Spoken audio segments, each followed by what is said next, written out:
இந்த செடிகள் வீட்டில் அலங்காரத்திற்காகவும் வாஸ்து காரணங்களுக்காகவும் வைக்கப்படுகிறது என்பது நமக்கு தெரியும். எனினும் இந்த செடி குறித்த சில சுவாரஸ்ய தாவர தகவல்களை இப்பதிவில் காண்போம் வாருங்கள். ஷமி செடிகளை துளசி செடியுடன் வைக்கக்கூடாது என்று கூறுவதற்கு காரணம், சிவபெருமானுக்கு ஷமி செடிகள் மிகவும் பிடிக்கும். ஆனால் துளசி அவருக்கு உகந்தது அல்ல என்பதால் தானாம்.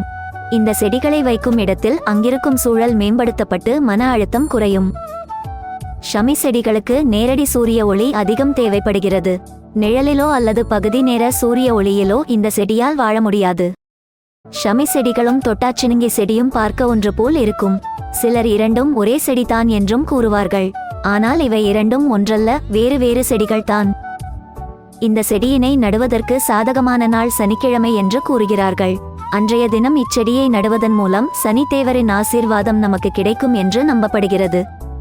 ஷமி செடிகளை நீங்கள் உங்கள் அன்பிற்குரியவர்களுக்கு பரிசு பொருளாக கொடுக்க ஏற்றது.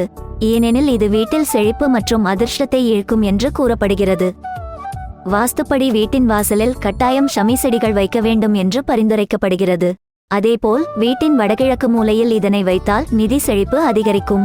ஷமி செடிகளை வீட்டில் வைப்பதால் உங்கள் வீடு மற்றும் வீட்டு உறுப்பினர்கள் மீதான தீய கண் திருஷ்டி மற்றும் எதிர்மறை ஆற்றல்களிலிருந்து பாதுகாக்கப்படுவர். மேலும் சனியால் ஏற்படும் தீமைகள் நீங்கி வீட்டில் இழந்த நிம்மதி மற்றும் சந்தோஷம் மீட்டெடுக்கப்படும்.